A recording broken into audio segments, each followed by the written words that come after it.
Udara pagi di sekte langit timur begitu dingin menusuk. Kabut putih menyelimuti lembah, sementara suara gong pemanggil murid bergaung dari kejauhan. Semua murid bergegas menuju lapangan utama. Hari ini adalah ujian tahunan pembangkitan akar spiritual. Li Feng berdiri di barisan belakang, tubuhnya kurus dan lusuh. Mata-mata penuh hinaan dari para murid dan tetua menusuk seperti pisau tajam. Dia lagi anak cacat dari keluarga cabang, bisik seorang murid sambil tertawa kecil. Li Feng mendengarnya, tapi tak berkata sepatah pun. Tibalah gilirannya. Ia melangkah ke altar batu uji dengan tenang. Tetua penguji, Elder Shu, menghela napas panjang, nyaris bosan. Li Feng, tempatkan tanganmu di kristal uji. Li Feng meletakkan tangannya. Kristal yang biasanya akan bersinar sesuai tingkat spiritual seseorang tetap redup. Tak ada secercah cahaya pun. Hening menyelimuti tempat itu, lalu tawa pecah di antara para murid. Masih nol. Bertahun-tahun tak berubah, memalukan sekali. Li Tianhao, sepupunya, melipat tangan sambil menyeringai. Sudahlah, sebaiknya kau keluar dari sekte dan jadi pelayan di dapur. Li Feng menatap kosong ke kristal, bukan kesedihan yang terpancar, tapi keanehan. Ia tahu dalam dirinya ada sesuatu yang berbeda. Ia bisa merasakan getaran halus dari langit dan bumi, sesuatu yang tidak dimiliki orang lain. Di ruang keluarga cabang, Li Yunhai, ayahnya, menatap langit dari ranjang. Luka lama masih belum sembuh dan hari ini putranya kembali dihina. Maafkan ayah, Feng Er, ayah tak bisa melindungimu, gumamnya. Malamnya, Li Feng duduk di puncak bukit kecil, jauh dari sekte. Ia menatap langit berbintang, bertanya dalam hati. Jika aku benar-benar tak punya akar spiritual, mengapa langit selalu terasa begitu dekat denganku?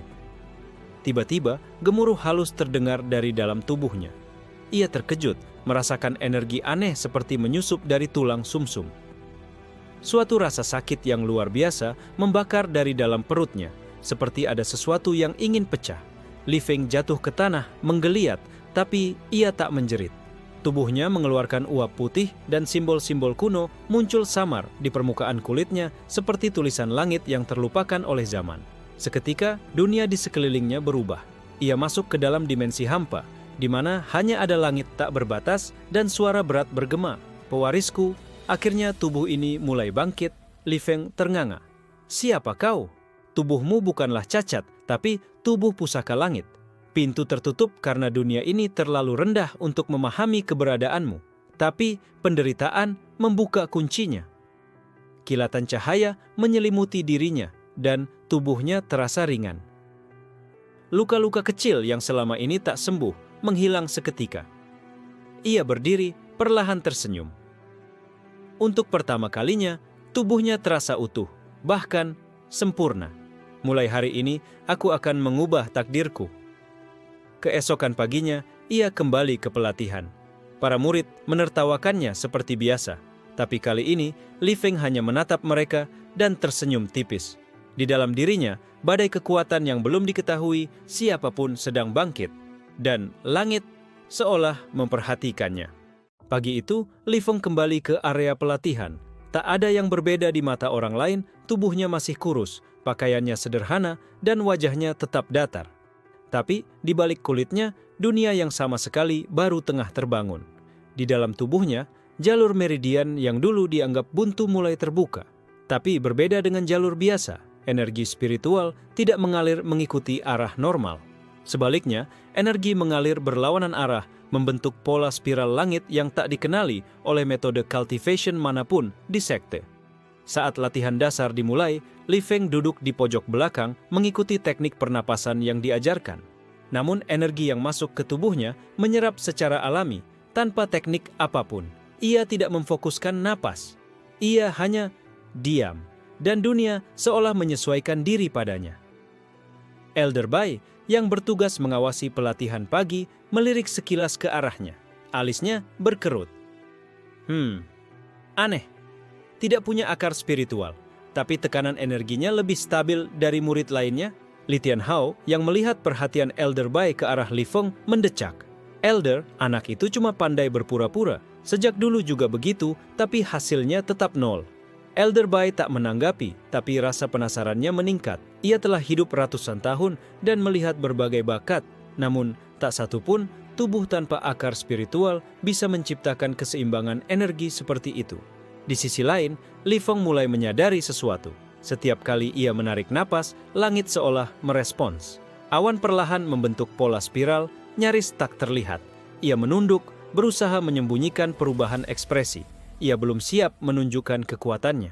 Malam harinya, Li Feng kembali ke bukit kecil itu, tempat yang kini ia sebut sebagai titik bangkitnya. Di tempat itu, ia duduk bersila dan menutup mata. Kali ini, bukan hanya satu suara yang datang. Dari dalam tubuhnya, cahaya menyala, membentuk bayangan sosok pria berjubah panjang dengan mata bintang dan rambut perak. Namaku telah lama dilupakan, tapi dunia dulu memanggilku sebagai kaisar tanpa nama. Li Feng terdiam. Ia merasakan tekanan yang begitu kuat hanya dari keberadaan bayangan itu. Saat dunia ini belum lahir, tubuh seperti milikmu adalah tempat tinggal bagi kehendak langit. Kau bukan tak memiliki akar. Kau adalah akar itu sendiri. Tubuhmu adalah medium Dao. Kenapa aku? Tanya Li Feng pelan. Karena hanya tubuh yang terus dihina, diinjak, dan menderita yang bisa menanggung warisan langit. Kau adalah wadah yang telah ditempa oleh dunia. Simbol-simbol kuno kembali muncul di tubuh Li Feng, tapi kini lebih jelas. Bayangan kaisar tanpa nama merentangkan tangan, dan energi berbentuk kristal mengalir dari langit ke tubuh Li Feng. Ia menggigil, tapi tubuhnya tidak menolak. Ia menyerap semuanya dengan mudah. Malam itu, Li Feng membuka satu jalur energi langit, jalur pertama dari tubuh pusaka langit. Biasanya murid baru membutuhkan 1 tahun untuk mencapainya. Ia hanya butuh 1 malam. Namun, kekuatan ini tak datang tanpa ancaman. Di dalam dimensi spiritual itu, sesosok mata raksasa perlahan terbuka di kejauhan. Ia tak berbicara, hanya menatap dan tertawa lirih. Seolah berkata, akhirnya permainan dimulai. Keesokan harinya, pelatihan bela diri fisik digelar. Li Feng yang biasanya menjadi bulan-bulanan, kini melangkah ke tengah arena dengan tenang. Aku ingin menantang seseorang, semua murid menoleh, terdiam. Li Tianhao, aku ingin membalas semua ejekanmu. Li Tianhao tertawa keras. Kau menantangku? Anak cacat menantang pewaris utama? Li Feng mengangguk. Tatapannya dingin. Hari ini, kau akan mencicipi rasa yang selama ini kau berikan padaku. Para murid tertawa. Tapi Elder Bai tak ikut. Ia memperhatikan dan merasa sesuatu akan terjadi. Dan ketika pertandingan dimulai, pukulan pertama dari Li Feng menghancurkan fondasi dari seluruh tawa yang ada. Suasana lapangan latihan mendadak sunyi. Semua murid menahan napas, tidak percaya bahwa Li Feng benar-benar menantang Li Tianhao, murid berbakat yang berada di peringkat 3 sekte untuk generasi muda. Li Tianhao melangkah santai ke arena, mengenakan jubah pelatihan hitam bersulam emas. Kau pikir ini lelucon, Li Feng? Kau tak akan selamat bahkan dari 1 seranganku. Li Feng tidak menjawab. Ia mengambil posisi bertahan. Tubuhnya rileks, tapi matanya menyala seperti bara api yang telah lama dipendam. Elder Bai memperhatikan dari sisi arena. Tubuhnya benar-benar berubah. Pertarungan dimulai. Li Tianhao menyerang cepat, tinjunya melesat dengan teknik Fist of Falling Thunder. Energi spiritual meledak di sekitarnya, menciptakan tekanan yang mampu menghancurkan batu besar. Semua orang yakin Li Feng akan terpental dan pingsan. Namun yang terjadi sangat berbeda. Li Feng mengangkat tangan kanannya dan hanya dengan satu gerakan sederhana dia menangkap pukulan Li Tianhao. Tak hanya itu, tangannya tidak bergeming sedikit pun. Suara tulang retak terdengar samar. Li Tianhao berteriak. Apa? Apa yang kau lakukan? Dengan satu putaran, Li Feng membalikkan posisi dan mendaratkan satu pukulan telak ke dada Li Tianhao. Dentuman keras mengguncang arena. Li Tianhao terlempar puluhan meter dan menghantam dinding batu, menciptakan retakan besar. Hening. Semua murid terdiam. Bahkan para tetua yang menyaksikan tak mampu menyembunyikan keterkejutan mereka. Li Tianhao terbatuk, darah menetes dari mulutnya. Ia berusaha bangkit, tapi lututnya gemetar. Kau menggunakan teknik iblis? Li Feng berjalan perlahan ke arahnya. Bukan, aku hanya memukulmu seperti yang kau lakukan padaku bertahun-tahun. Ini tak mungkin, tubuhmu cacat. Kau tak punya akar, teriak salah satu murid. Li Feng menatap mereka lalu berkata, pelan, mungkin tubuhku memang tidak bisa dinilai dengan mata dangkal kalian. Tapi satu hal pasti, mulai hari ini, siapapun yang menyentuhku tanpa alasan akan membayar harganya. Elder Bai melangkah mendekat. Li Feng, bagaimana kau melakukannya? Energi spiritualmu tak bisa terdeteksi, tapi kekuatanmu jelas berada di atas spirit vein awal. Jelaskan. Li Feng hanya menunduk. Saya tak tahu pasti, Elder. Saya hanya berlatih seperti biasa. Jawaban itu membuat beberapa tetua saling pandang. Elder Shu mendecak. Dia menyembunyikan sesuatu. Kita harus awasi anak ini. Namun Elder Bai tersenyum kecil. Atau mungkin kita baru saja menemukan 1 dari 10.000 tubuh surgawi. Di tengah keributan, Li Feng diam-diam pergi. Ia tahu apa yang baru saja terjadi hanya permulaan. Kemenangan ini akan mengundang masalah baru, iri hati, ketakutan, dan perhatian dari orang-orang yang lebih berbahaya dari Li Tianhao. Malamnya, Li Feng kembali ke bukitnya. Kali ini, tubuhnya dipenuhi bekas pancaran energi, tapi tidak satu pun luka. Ia duduk dan memejamkan mata. Bayangan kaisar tanpa nama muncul lagi. Tubuhmu telah membuka jalur pertama, tapi kekuatan sejati masih jauh. Setiap kekuatan langit yang kau bangkitkan akan memanggil perhatian dari yang tersembunyi. Siapa yang tersembunyi itu? Tanya Li Feng. Sekte tua, keluarga leluhur, dan bahkan makhluk yang tidak lagi hidup, tapi belum sepenuhnya mati. Kau telah mengguncang rantai karma. Li Feng menggertakkan gigi. Biarkan mereka datang. Jika dunia menolakku, maka aku akan membuat dunia tunduk. Dari kejauhan, sosok berjubah merah berdiri di puncak lain memperhatikan Li Feng dalam diam. Tubuh itu tak mungkin. Bukankah sudah musnah di era kuno? Bisiknya. Li Feng belum tahu, tapi langkahnya sudah mengguncang dunia cultivation. Dan jalan menuju tahta langit baru saja dibuka. Hari-hari setelah pertarungan itu membawa perubahan besar di Sekte Langit Timur. Nama Li Feng yang dulunya dicibir sebagai anak cacat, kini disebut-sebut dengan rasa penasaran dan ketakutan. Tapi lebih banyak yang memilih percaya bahwa kemenangannya hanyalah kebetulan, keberuntungan sesaat. Di ruang pemulihan, Li Tianhao duduk dengan wajah muram, tulang dadanya retak dan aliran spiritualnya kacau. Ia menggertakkan gigi, menatap langit-langit dengan mata merah menyala.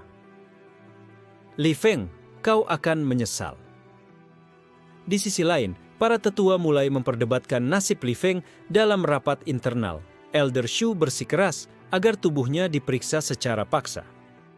Kita harus tahu bagaimana dia menyerap energi. Jika itu teknik terlarang, bisa membahayakan sekte. Namun Elder Bai menolak. Dia murid resmi sekte dan belum melanggar aturan apapun. Kita pantau saja dulu. Lagi pula, siapa tahu ini adalah berkah besar untuk kita. Sementara itu, Li Feng memilih menghindar dari keramaian. Ia berlatih di lokasi terpencil, di lembah bayangan belakang sekte, tempat yang sudah lama ditinggalkan. Ia tahu kekuatan barunya belum stabil. Ia bisa merasakan energi langit terus menyusup ke dalam tubuhnya, seperti air deras tanpa bendungan. Saat duduk bermeditasi, tubuhnya mulai berubah lagi. Kali ini, bukan hanya simbol-simbol langit yang muncul, tapi juga pola seperti sayap bayangan di punggungnya. Sayap itu samar, seperti ilusi, tapi ia tahu itu bukan ilusi. Bayangan kaisar, tanpa nama muncul kembali, matanya lebih serius dari sebelumnya. Tubuhmu mulai membangkitkan asal pilar langit, pilar pertama, penyangga hukum dunia. Saat kau membukanya, hukum yang mengikat makhluk biasa tidak lagi berlaku padamu. Li Feng menelan ludah. Lalu, apa akibatnya? Akibatnya, para penjaga hukum juga akan menyadari keberadaanmu. Tiba-tiba, angin di sekitar mereka berputar kencang. Di dimensi spiritual itu, suara dentingan rantai bergema. Suara berat terdengar dari balik kegelapan. Pusaka langit tidak seharusnya bangkit lagi. Li Feng membuka mata. Nafasnya berat, jantungnya berdebar tak karuan. Apa itu tadi? Dia, salah satu penjaga dari alam kuno.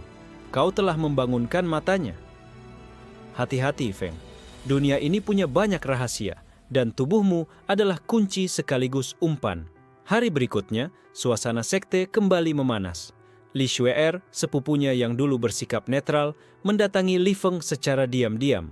"Feng Ge, kau benar-benar berubah." Li Feng menoleh sedikit terkejut.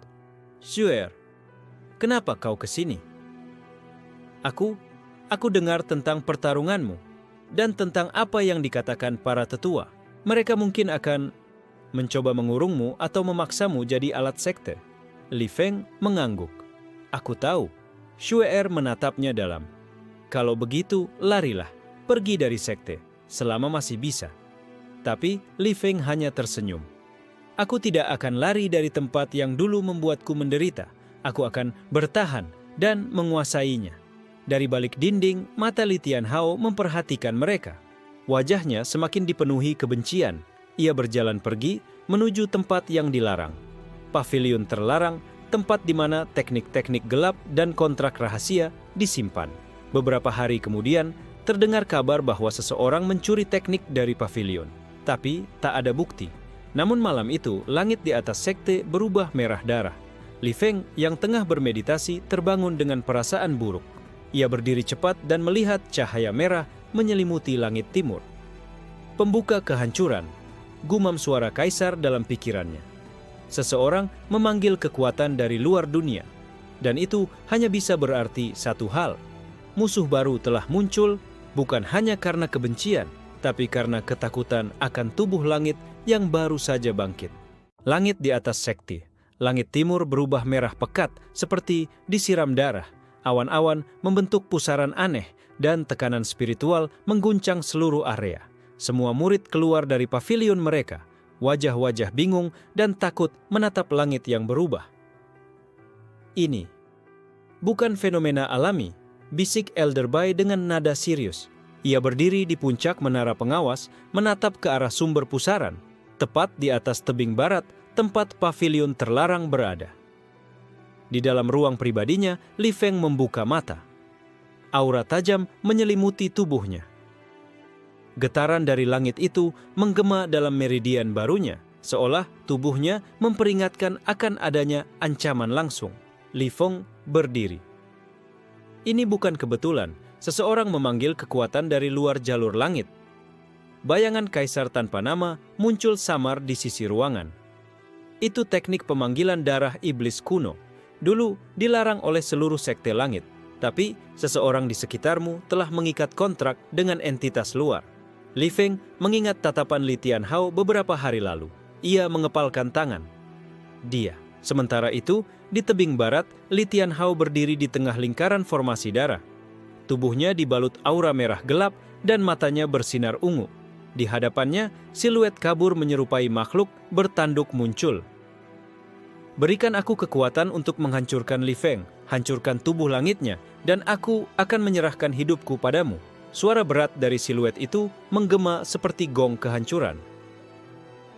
Tubuh langit. Ya, tubuh yang bahkan para dewa iri. "Kalau aku memakan jantungnya, aku bisa kembali ke dunia ini." Tubuh Li Tianhao menyatu dengan energi iblis itu. Dagingnya tampak meleleh, lalu membentuk ulang, memperkuat tulangnya, menumbuhkan tanduk di pelipisnya, dan cakar tajam menggantikan jarinya. Seketika, alarm sekte berbunyi, tandanya ada pelanggaran tingkat tertinggi. Para tetua segera melompat ke langit, membentuk formasi pelindung. Elder Shu dan Bai berdiri berdampingan. Tatapan mereka penuh amarah dan waspada. "Li Tianhao, apa yang telah kau lakukan?" Li Tianhao tertawa keras, suaranya berubah serak dan bergaung. "Aku sudah bosan jadi murid teladan kalian. Sekarang aku akan mematahkan tubuh langit Li Feng dengan tanganku sendiri." Li Feng muncul dari balik kabut, melangkah pelan ke medan yang sudah dipenuhi aura iblis. Ia menatap Tianhao tanpa ekspresi. "Aku tahu kau akan mengambil jalan ini," katanya. "Kekuatan tanpa jiwa hanya akan membunuhmu dari dalam." Tianhao melompat, menciptakan gelombang energi iblis yang menyapu tanah. Pohon-pohon tercerabut, batu-batu hancur. Tapi Li Feng tak bergerak, matanya menyala dengan simbol langit yang berputar. Pilar hukum dunia telah bangkit penuh. Ia mengangkat tangan. Dunia seolah berhenti. Serangan Tianhao membeku di udara. Waktu, angin, dan ruan semuanya melambat di sekitarnya. Ini, seru Elder Bai, matanya membelalak. Pengendalian hukum lokal, itu kemampuan kultivator tahap Kaisar Langit. Li Feng menutup kepalan tangannya dan dalam satu gerakan menghantam udara. Gelombang tak terlihat menghempas tubuh Tian Hao ke tanah, menghancurkan formasi iblis di sekitarnya. Teriakan melengking memenuhi udara saat tanduk dan cakar Tian Hao mencair, tubuhnya mulai terbakar dari dalam oleh energi langit. Li Feng melangkah ke depannya. Aku tak membencimu, Tian Hao, tapi kau memaksa jalanmu menuju kehancuran. Tian Hao terbaring tak berdaya, tubuhnya perlahan berubah kembali menjadi manusia, tapi penuh luka hangus. Matanya memandang Li Feng dengan getir dan napasnya makin berat. Kau bukan manusia. Li Feng menjawab tenang. Mungkin memang bukan sepenuhnya, tapi aku lebih manusia dari kau yang menyerahkan jiwa demi balas dendam. Para tetua langsung menyegel Tian Hao dan membawanya ke ruang tahanan suci. Malam itu, langit kembali normal. Tapi tak ada yang merasa tenang. Dalam bayang-bayang Sekte Langit Timur, suara-suara tua mulai terbangun. Informasi tentang tubuh langit yang bangkit mulai tersebar perlahan ke seluruh daratan. Dan di pegunungan jauh di utara, seorang lelaki bertopeng membuka matanya. Tubuh pusaka langit, setelah 1000 tahun, kau muncul lagi. Malam terasa lebih sunyi dari biasanya di Sekte Langit Timur. Meski langit telah kembali normal, tidak ada yang bisa melupakan pemandangan Li Feng menghentikan waktu dan menghancurkan teknik iblis hanya dengan satu pukulan. Aura kehormatan yang dulu tidak pernah dimilikinya kini mulai menyelubungi setiap langkahnya, tapi juga membawa tatapan-tatapan tajam dari para tetua, murid, dan bahkan penjaga sekte. Li Feng menyadari bahwa sejak saat itu, ia tak lagi bisa menjalani hidup sebagai murid biasa. Di dalam kamarnya, ia memeriksa luka dalam tubuhnya, bukan luka fisik, tapi keretakan halus pada jalur meridian yang baru saja ia bangkitkan. Pilar hukum dunia memberi kekuatan, tapi juga beban. Terlalu sering menggunakannya akan membuat tubuhnya tak sanggup menahan tekanan langit. Kaisar tanpa nama kembali muncul, sosoknya kali ini lebih jelas, dan matanya menyala dengan bintang-bintang. Kau terlalu cepat membuka pilar pertama, tapi aku tak menyalahkanmu. Dunia memaksamu tumbuh. Li Feng mengangguk. Apa yang harus kulakukan agar bisa mengendalikan kekuatan ini sepenuhnya? Tubuhmu butuh penyeimbang. Pilar langit bukan hanya kekuatan, mereka juga fondasi spiritual. Dan untuk menstabilkan pilar pertama, kau perlu menemukan warisan darah langit. Warisan darah? Li Feng mengerutkan alis. Kaisar menunjuk ke dada Li Feng. Di tubuhmu mengalir darah kuno yang berasal dari era sebelum dunia ini diciptakan. Tapi potongan warisan itu tersegel. Untuk membukanya, kau harus menemukan 3 simbol pemicu yang tersebar di 3 lokasi. Hutan Roh Hitam, Danau Cermin Jiwa, dan Istana Bayangan Selatan. Li Feng menelan ludah. Tempat-tempat itu semua terkenal berbahaya. Bukan hanya karena binatang buas atau formasi ganas, tapi karena masing-masing merupakan wilayah sengketa antar sekte. Sementara itu, di ruang rapat rahasia para tetua sekte, Elder Shu berdiri dengan marah. Tubuh itu terlalu berbahaya. Kita harus mengambil alih dan menyegelnya. Kalau jatuh ke tangan luar, sekte kita bisa hancur. Elder Bai menimpali. Atau kita bisa memanfaatkannya. Kalau kita membimbingnya, dia bisa menjadi tombak utama sekte ini. Tetua agung yang paling tua, Patriark Yin, hanya diam memandangi lilin di hadapannya. Tubuh langit adalah berkah dan kutukan. Aku pernah melihat tubuh seperti itu 1 kali, dan seluruh negeri terbakar karena satu kesalahan. Lalu, apa perintahmu? Tanya Elder Shu. Patriark mengangkat tangannya pelan. Biarkan dia pergi mencari jalannya, tapi kirim bayangan untuk mengawasinya. Jika dia mulai kehilangan kendali, habisi. Keesokan harinya, Li Feng berdiri di depan gerbang utama sekte, mengenakan jubah kelabu, wajahnya tertutup topi bambu. Di belakangnya, Xue datang dengan mata khawatir. Kau benar-benar mau pergi sendiri? Kau bisa saja mati, Feng Ge. Li Feng menatapnya lembut. Aku tak bisa menunggu nasib datang padaku. Aku harus merebutnya. Kalau aku tetap di sini, mereka hanya akan mencoba mengurungku. Xue menggigit bibirnya. Kalau begitu, tunggu aku. Aku akan menyusulmu suatu saat nanti. Li Feng mengangguk. Tanpa kata lagi, ia melangkah keluar sekte. Dunia luas terbentang di hadapannya, penuh jebakan, rahasia, dan kematian. Namun tak lama setelah ia pergi, bayangan hitam muncul di atas puncak sekte. Seorang pembunuh dari fraksi bayangan melapor ke Elder Shu. Kami akan mengikutinya diam-diam. Kalau dia menunjukkan tanda kehilangan kendali, kami akan menyelesaikannya tanpa jejak. Di sisi lain dunia, di sebuah gunung, berapi mati yang dijadikan kuil kuno. Seorang wanita dengan mata emas membuka gulungan naskah. Li Feng, anak dari tubuh yang dikutuk oleh surga. Kau tak seharusnya hidup, tapi jika kau memang bangkit, maka mungkin aku bisa memecahkan kutukanku sendiri. Dunia mulai bergerak. Sekte-sekte besar, pembunuh bayaran, dan klan-klan kuno mulai mengalihkan pandangannya pada satu nama. Dan bagi Li Feng, langkah pertama menuju warisan darah langit.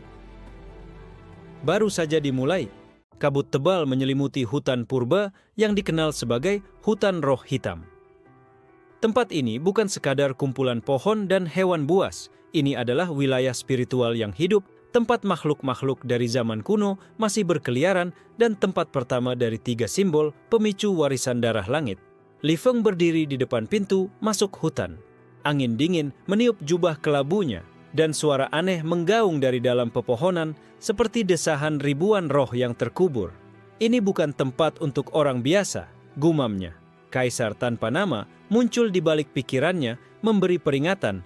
Simbol pertama tersembunyi di dalam akar pohon abadi, dijaga oleh roh penjaga rantai jiwa. Makhluk itu tidak bisa dikalahkan dengan kekuatan mentah.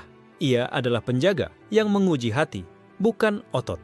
Li Feng mengangguk dan melangkah masuk ke dalam hutan.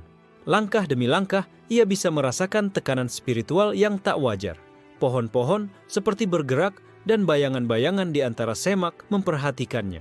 Terkadang terdengar bisikan samar menyebut namanya, atau mungkin hanya halusinasi yang dibuat oleh medan spiritual hutan. Beberapa jam berjalan, ia bertemu dengan 2 petualang, seorang pria dan wanita, tampak seperti kakak beradik. Mereka terkejut melihat seseorang berjalan sendirian di hutan roh hitam. "Kau gila?" bentak si pria, mengenalkan diri sebagai Han Wu. Hutan ini penuh perangkap spiritual dan binatang jiwa. Bahkan sekte besar mengirim tim elit ke sini. Li Feng hanya tersenyum tipis. "Aku mencari pohon abadi." Si wanita, Han Yue, menatapnya tajam. Pohon itu dikatakan menyimpan rahasia dari zaman kaisar kuno. Tapi jalannya dijaga oleh makhluk roh yang bisa mencabik jiwa dari tubuhmu. "Aku siap." Melihat keseriusan Li Feng, keduanya memutuskan ikut. "Kita bisa bantu. Tapi jika kau menarik makhluk itu ke arah kami akan meninggalkanmu." Li Feng mengangguk. Dalam hatinya, ia tahu kalau mereka berkhianat, ia tak akan ragu. Perjalanan makin dalam dan akhirnya mereka sampai di tempat yang tak terkena cahaya matahari, lembah bayangan dalam. Di tengahnya berdiri pohon raksasa setinggi bukit dengan akar sebesar rumah. Dari tanah di depannya muncul kabut kelam dan suara rantai berderak. Lalu muncullah roh penjaga rantai jiwa.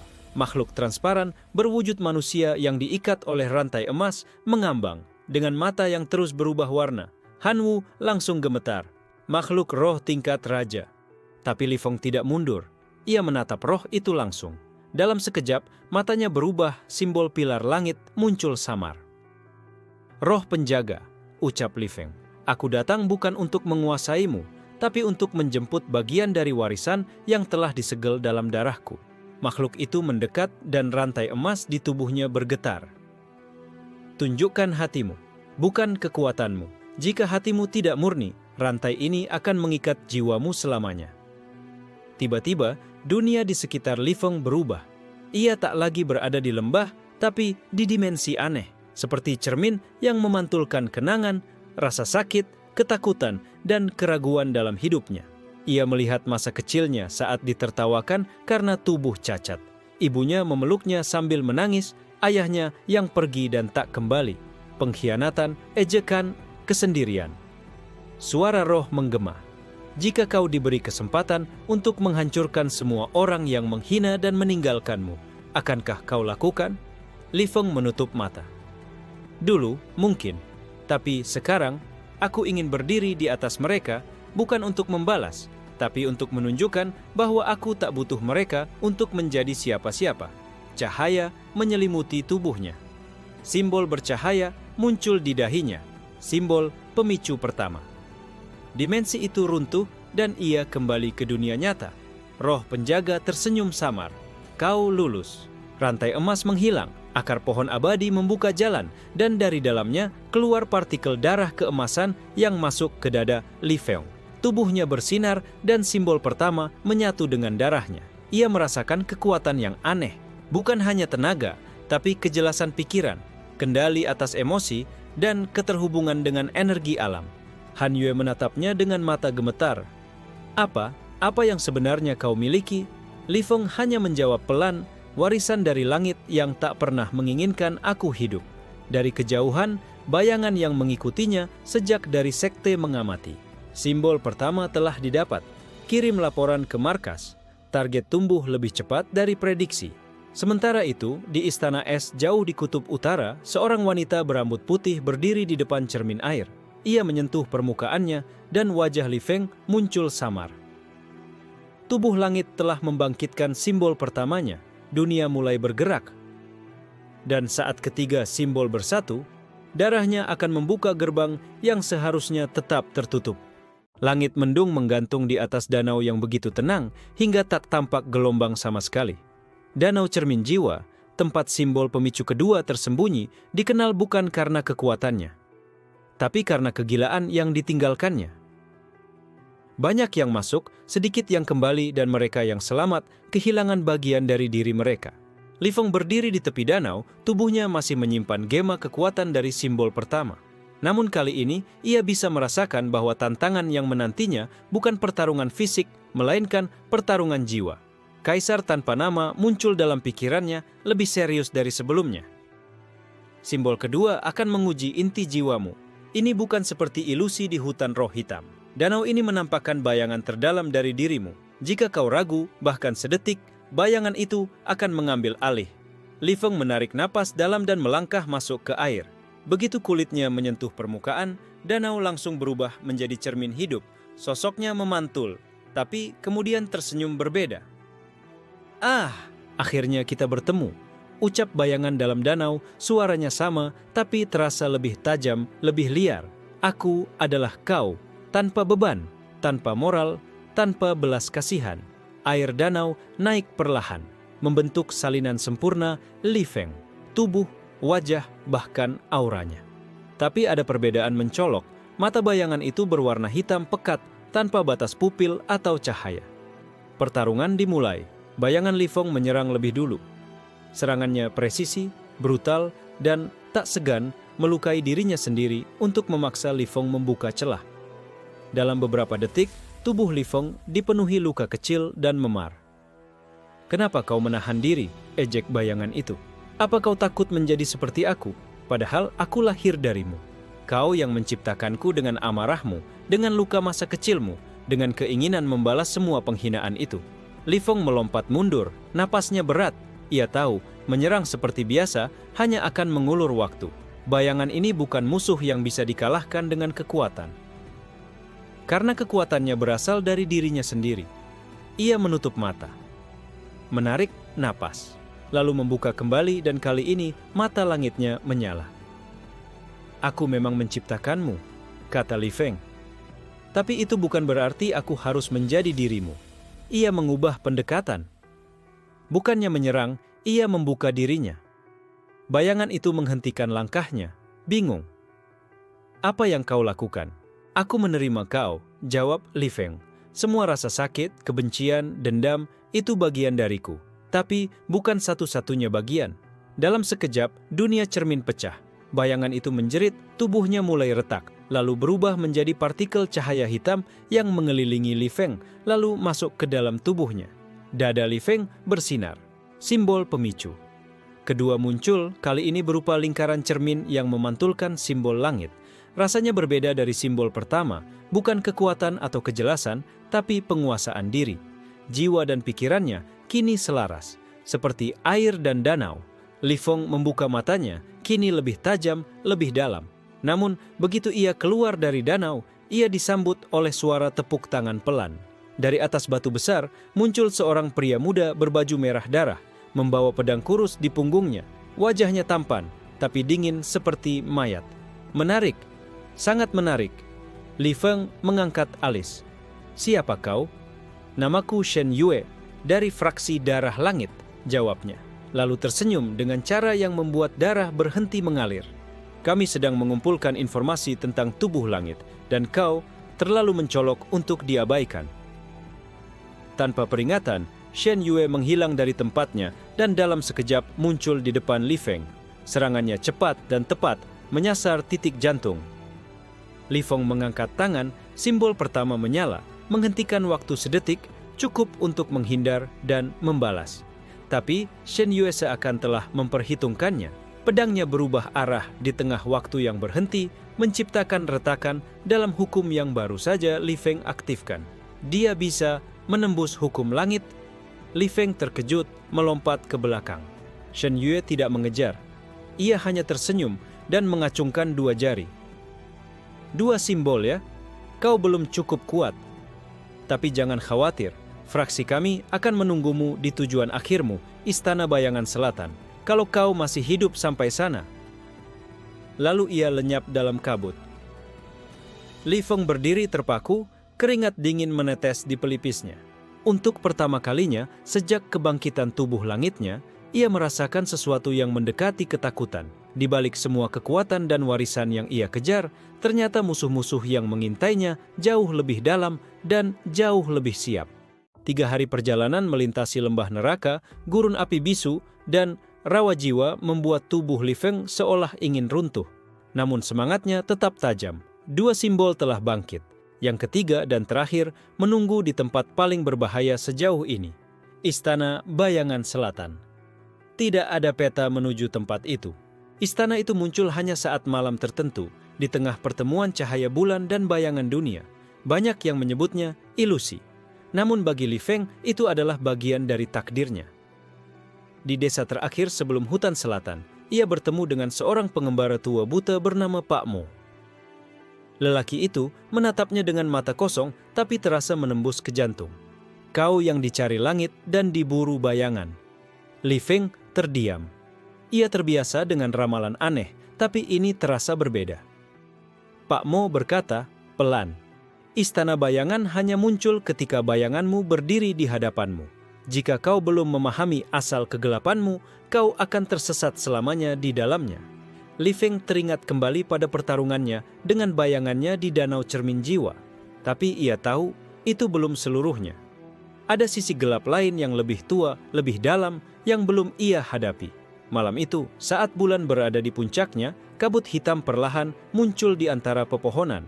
Lalu tanah berguncang pelan, dan sebuah istana batu kelam muncul dari dalam bumi. Menara menjulang, jendela-jendela mati, dan gerbang yang terbuka seperti mulut naga menelan cahaya. Tanpa ragu, Li Feng melangkah masuk. Begitu masuk, dunia berubah. Ia tak lagi di hutan, tapi di lorong panjang yang seolah tak berujung, diapit oleh bayangan-bayangan tak dikenal yang berbisik dalam bahasa yang belum pernah ia dengar. Langkah kakinya menggema, dan suara bisikan berubah menjadi teriakan.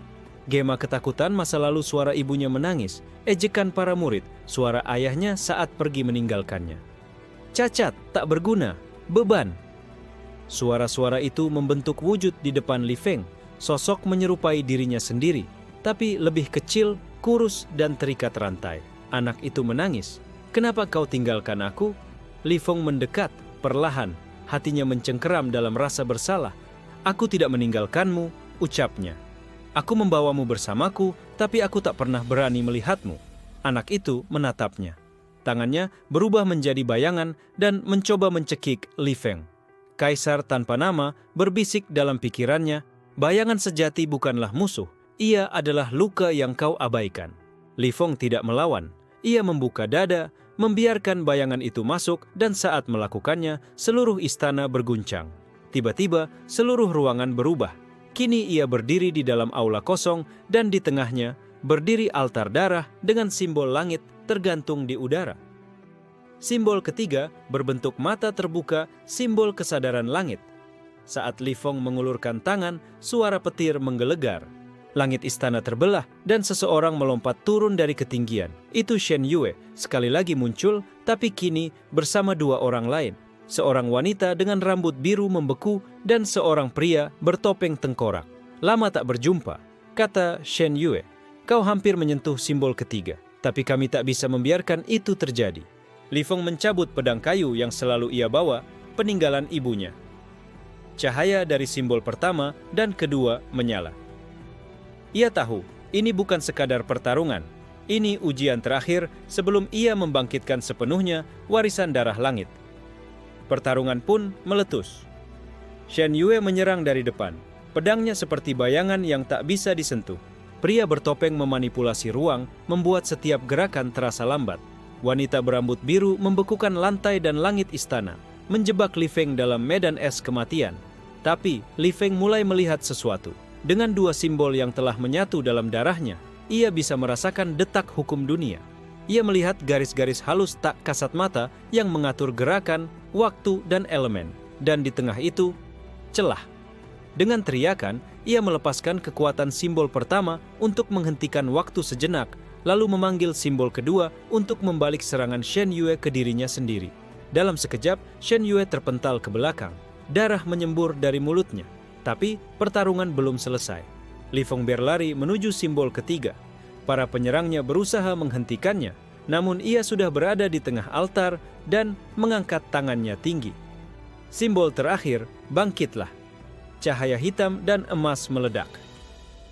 Istana runtuh, seluruh medan berubah menjadi pusaran cahaya, dan tubuh Li Feng melayang. Tiga simbol kini terpatri di tubuhnya. Simbol langit, simbol jiwa, dan simbol kesadaran. Tiga kekuatan kuno menyatu. Ia turun kembali ke tanah, mata bersinar dengan cahaya langit. Para penyerangnya terdiam, bahkan Shen Yue melangkah mundur. Sekarang aku mengerti, kenapa tubuhmu dianggap terlarang. Li Feng menatap mereka. Pergi sebelum aku menguji batas kekuatanku pada kalian. Tanpa berkata, ketiganya menghilang dalam bayangan. Li Feng berdiri di tengah reruntuhan istana. Tiga simbol telah bangkit, tapi ia tahu, ini bukan akhir. Ini adalah awal dari perang besar yang akan mengguncang seluruh dunia kultivasi. Langit mulai cerah saat Li Feng meninggalkan reruntuhan istana bayangan selatan. Tiga simbol yang kini menyatu di tubuhnya memancarkan aura kuat yang membuat pepohonan dan tanah di sekitarnya bergetar halus. Tubuh langitnya akhirnya lengkap, namun ini bukan saat untuk bersantai. Kembali ke Sekte Langit Timur, kabar mengenai kebangkitannya telah menyebar dengan cepat. Namun bukan pujian yang menyambutnya, melainkan tatapan penuh waspada dan bahkan permusuhan.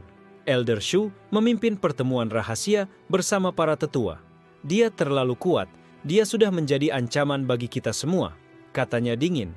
Elder Bai menimpali, jika kita tidak bisa mengendalikannya, mungkin sudah saatnya kita buang dia dari sekte.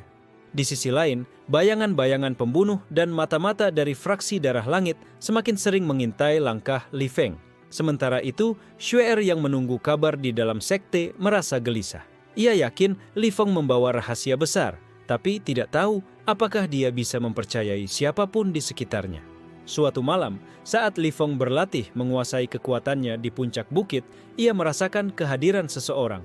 Dari balik bayang-bayang muncul seorang pria berjas hitam dengan mata dingin. "Aku datang dengan tawaran," ucap pria itu. "Bergabunglah dengan kami, fraksi darah langit. Bersama, kau bisa menjadi lebih dari sekadar tubuh langit yang tersiksa." Li Feng menatap tajam. "Kenapa aku harus percaya padamu?" Pria itu tersenyum tipis. "Karena kita memiliki musuh yang sama, dan kalau kau menolak, aku punya cara lain untuk membuatmu ikut kami." Li Feng sadar pertempuran yang sebenarnya belum dimulai. Kebangkitan tubuh langit hanyalah permulaan. Pengkhianatan dan aliansi akan datang silih berganti. Dunia akan membuktikan apakah dia benar-benar pusaka langit yang sempurna atau hanya sebuah senjata yang akan hancur sebelum bersinar. Langit kelabu menggelayut di atas Sekte Langit Timur. Suasana semakin tegang seolah badai besar hendak menghantam segala yang telah Li Feng perjuangkan. Setelah pertemuan para tetua yang memutuskan untuk mengusirnya, Li Feng mulai merasakan desakan dari dalam dan luar. Xue Er datang mengunjunginya di ruang latihan rahasia. Wajahnya terlihat lelah, tapi mata itu penuh tekad. Li Feng, aku mendengar kabar dari dalam. Mereka ingin mengusirmu, tapi aku percaya padamu. Aku ingin membantumu. Li Feng menatapnya penuh arti. Terima kasih, Xue Er, tapi aku tak bisa berjuang sendiri. Tiba-tiba, langkah berat terdengar di lorong. Seorang pria bertopeng yang sempat muncul di istana bayangan selatan masuk ke dalam ruangan. Waktumu habis, katanya dingin, menodongkan sebilah belati beracun ke arah Li Feng. Xue Er dengan cepat menangkis serangan itu, tapi pria bertopeng itu sudah bergerak cepat. Dalam bentrokan sengit, Li Feng menyadari sesuatu mengerikan, pengkhianat ada di dalam sekte mereka sendiri. Seketika, alarm berbunyi. Para penjaga datang dan mengelilingi ruangan. Tidak ada tempat untuk kalian di sini, seru salah satu tetua yang muncul bersama penjaga. Li Feng dan Xue Er harus melarikan diri, dikejar oleh orang-orang yang pernah mereka anggap saudara. Dalam pelarian, Xue Er membuka rahasia besar bahwa seorang tetua senior telah lama bersekongkol dengan fraksi darah langit. Mereka ingin menguasai kekuatan tubuh langit lewatmu, katanya dengan suara gemetar. Li Feng menggenggam tangan Xue Er erat. Kalau begitu, kita harus berhenti sebelum mereka mengambilnya. Malam itu, mereka berdua bersumpah untuk menggagalkan konspirasi besar yang mengancam dunia kultivasi. Namun, dari balik bayangan, suara dingin terdengar, tubuh langit sudah berada dalam genggaman kami. Tak ada yang bisa menghentikan perjalanan ini sekarang. Li Feng dan Xue Er berhasil meloloskan diri dari pengejaran di Sekte Langit Timur, namun mereka tahu ini baru permulaan. Di sebuah gua tersembunyi, mereka mulai menyusun rencana untuk menguak dalang di balik pengkhianatan tersebut. Xue Er membuka gulungan kuno yang berisi catatan rahasia sekte. Lihat ini, ada sebuah nama yang berulang kali muncul dalam dokumen lama, Elder Yan. Ia adalah salah satu pendiri sekte yang dipercaya, tapi rupanya dia sudah bersekongkol dengan fraksi darah langit selama bertahun-tahun. Li Feng mengernyit. Mengapa Elder Yan melakukan ini? Xue Er menjawab, dendam lama, haus kekuasaan, dan kemungkinan dia ingin menggunakan warisan darah langit untuk kepentingan pribadinya. Malam itu, di tengah hutan, mereka menyusun strategi. Li Feng tahu jika ingin mengalahkan musuh yang bersembunyi dalam bayangan, ia harus menjadi cahaya yang menerangi kegelapan tersebut. Sementara itu, Elder Yan duduk di dalam ruang rahasia penuh simbol kuno, berbicara melalui kristal sihir dengan pemimpin fraksi darah langit. Simbol ketiga telah aktif. Segera siapkan pasukan untuk merebutnya. Tubuh langit akan menjadi senjata kita. Di sisi lain, Shen Yue dan dua pengikutnya mulai menggerakkan pasukan kecil, menyebar ke berbagai wilayah untuk menyiapkan serangan besar-besaran. Li Feng dan Xue Er akhirnya memutuskan untuk menyusup ke markas rahasia fraksi darah langit untuk menghentikan rencana jahat tersebut. Tapi mereka tahu, perjalanan ini penuh bahaya dan pengorbanan. Dalam perjalanan, Li Feng mulai merasakan sesuatu yang aneh. Getaran simbol di tubuhnya semakin kuat, seperti ada kekuatan baru yang mulai bangkit. Tapi, apakah itu pertanda kemenangan atau malapetaka yang lebih besar?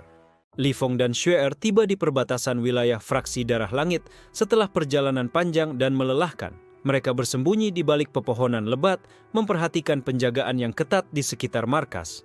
Markas ini dijaga oleh sekumpulan pembunuh bayangan terlatih, bisik Xue Er. Kita harus berhati-hati. Li Feng mengangguk, mengaktifkan simbol di dadanya yang memancarkan cahaya redup, hampir seperti jantung energi yang berdenyut dalam dirinya. Mereka menyelinap masuk melalui lorong rahasia yang hanya diketahui oleh sedikit orang.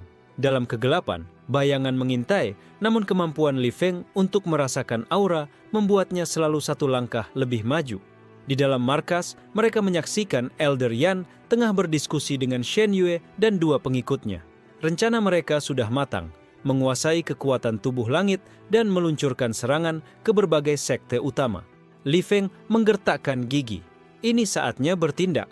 Pertarungan meletus tiba-tiba. Li Feng melompat ke depan, mengeluarkan pedang kayu yang berkilauan dengan energi simbol langit. Shen Yue tersenyum dingin dan menyambut serangan itu dengan pedang bayangannya. Sementara itu, Xue Er menghadapi dua pengikut Shen Yue, menggunakan kekuatan esnya untuk membekukan serangan lawan.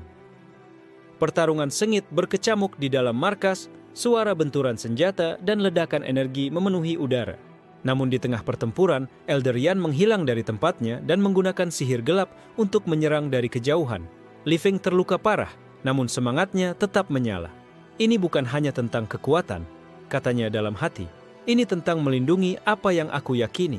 Dengan kekuatan gabungan simbol langit dan jiwa, Li Feng melepaskan serangan dahsyat yang menghancurkan sihir Elder Yan, memaksa pria itu mundur.